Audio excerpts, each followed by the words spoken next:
So guys, this is going to be a little bit of a different style of video today. I don't really have anything planned, just a couple of notes I have down here for one to go over. So the first one is the fear of rejection. This is something that gets a lot of people and even prevents people from kind of doing what they want to do, either because of the opinion of others or just scared of the result. So for anything you do, like, you're pretty much putting yourself out there for that fear, and the people who can handle this best are the people who are going to have the best chance at being able to get what they want. So the reason I thought about this, I was just going for a walk the other day, and then there were two people, like you're going down the sidewalk and people are around or whatever. So if you ever just like look at people in the eyes and just say, hey, like while you're walking by, just normally, right? It's like a 25% time that people just completely ignore you, even more in a big city, right?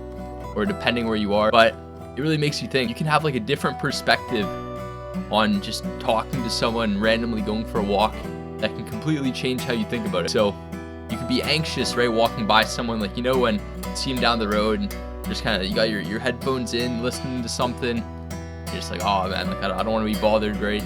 Like, this is, I like going for night walks too sometimes, because I just want to be out on my own, right? Listening to something, not really being like around by a bunch of people or like passing dogs and all this stuff, just trying to do my own thing.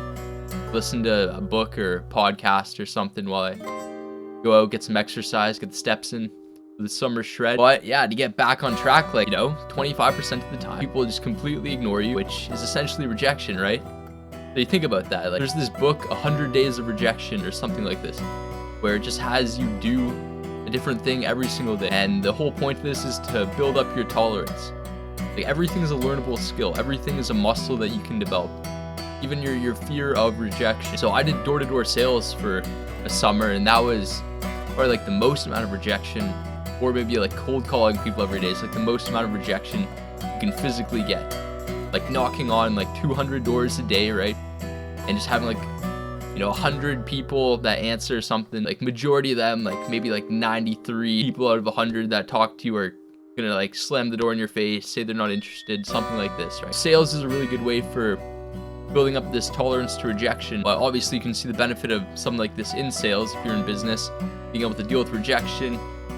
This mentor of mine, Evan from the sales force, he had this really good saying, like water off a duck's back is how he would describe it. So a lot of us get in our heads too much about it, whether it be rejection from a girl or like a deal that didn't close, or just a random conversation or passing someone by in the street that just doesn't acknowledge you, right? Anything like this. And we're trained to not want to be rejected, because it goes back to like our primitive, like ancestors, where if you're rejected, you're essentially kicked out of the tribe. You're out of the village, in the forest with the wolves, the bears, all by yourself, and you're probably gonna die, right? So rejection has meant death to us for so long. But now we still think about it that same way, that, oh, we're gonna get kicked out of the tribe and die, get rejected. But really, rejection nowadays is just like modern discomfort. Someone ignores you, someone says no, or, someone just doesn't want to buy what you're selling. So I think about that saying often, like water off a duck's back. And that's really how you gotta handle it, is just, not let it affect you. I think about that analogy, like literally, like just water like hitting like some rain, just going right off the bat. If you think about that for yourself, that's a pretty powerful frame. To go back to what I was saying about the 100 Days of Rejection, I don't think you necessarily really need to do like everything in this book. If that's something you really struggle with, maybe it'd be beneficial. But there's so many little opportunities that you can take every single day. Just get used to that feeling of rejection and just build it up. Like, for instance, just saying hi to like random people. You go to the gas station, like you make eye contact with the person like right beside you, just like give them like a little head nod or something. And half the time they're not going to respond to you. That's like just building up that tolerance for rejection. It's like a muscle, like anything else, like the focus. And the larger you're able to build up this tolerance for rejection, the bigger and crazier things you're able to do, the bigger bets you're able to take on yourself. For instance, like posting content online. You're just putting this in front of the internet where everyone could reject you. Like, people could leave a bunch of mean comments.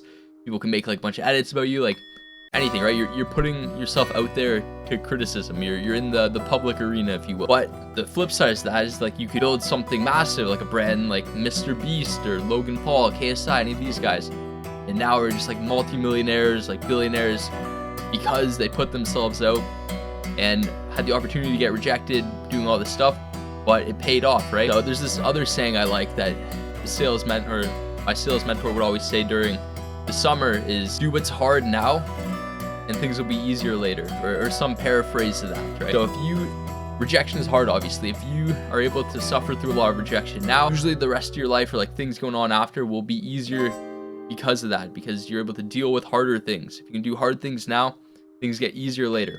But if you do easy things now, things will be hard later, because you're not building up any resilience, any mental toughness for yourself. So there's something to be said there about being able to deal with the rejection and being able to deal with the other stressors of life. It's almost like a one-to-one correlation with like stress and all this other stuff. So yeah, rejection is necessary. You have to be able to be rejected and put yourself out there to actually get something.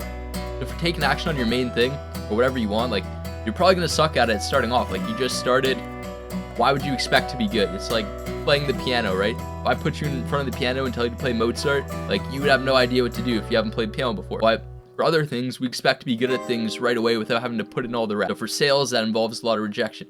And for a lot of the, like, quote unquote, like, make money, higher opportunity, like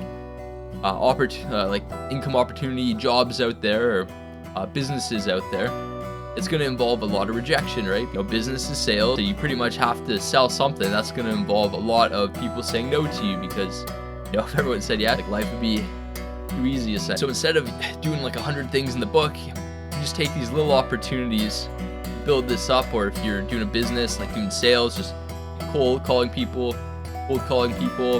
emailing them, DMing them. You're gonna deal with like so much rejection, and this will help build that muscle for you. It'll transfer to other areas of your life, like for getting used to talking to girls, for instance. If you can, like, I heard this story on a podcast once, I forget who mentioned it, but he was saying, like, somewhere in the LA scene or the Miami scene, like, there was this like super good looking guy, like 10 out of 10, like whatever metrics you consider like top model, right? And the guy was talking to me. He's like, yes, like, how do you do, like, kind of like meeting girls at the nightclub or whatever? And he was like, yeah, like, it's about like a 50-50 ratio. So like the top person who you consider to be like a 10 out of 10, right, only has a 50% ratio of like talking to girls and like getting their number, for instance. So he's still failing half the time. Or the best salesperson in the world, you know, at cold calling, maybe they convert at like 5 or 10% thing for a meeting, right? Which would be insane. But they're still dealing with 90%, 95% of people saying no. And that's the reality. You're gonna get more no's than yes, but the more you can tolerate it and the faster you can get in the reps to learn it, you're gonna be better off. It's like trying to build 100 pots versus one perfect pot. That's kind of the experiment for this channel. Instead of trying to make one perfect YouTube video every week, I'm just trying to make as many as possible. The goal is to make one a day for a year, and then by making the 100 imperfect pots, I'm gonna get more experience, more reps in, be able to make a better video on that like 367th or 66th day, versus if I just made one a week and then went to the same part, it wouldn't be as good, I think, because I wouldn't have had as much practice, as much time talking in front of the camera, and it's just more time under the bar, more reps under the bar. You're gonna build up that muscle. So rejection's a muscle like anything else. And another thing I was thinking about is, I was driving today to go pick something up, pick up a light for the studio. So, terrible day, like super rainy, super foggy, had to go on the highway to Toronto. And I was just thinking about the focus series. Now people don't have a lot of focus. But then driving here, I was like, everyone is super locked in. Like, you have to be focused while driving, like bad weather, you know, crash your car, obviously. So we do have and like, it's a 2-hour drive, 3-hour drive.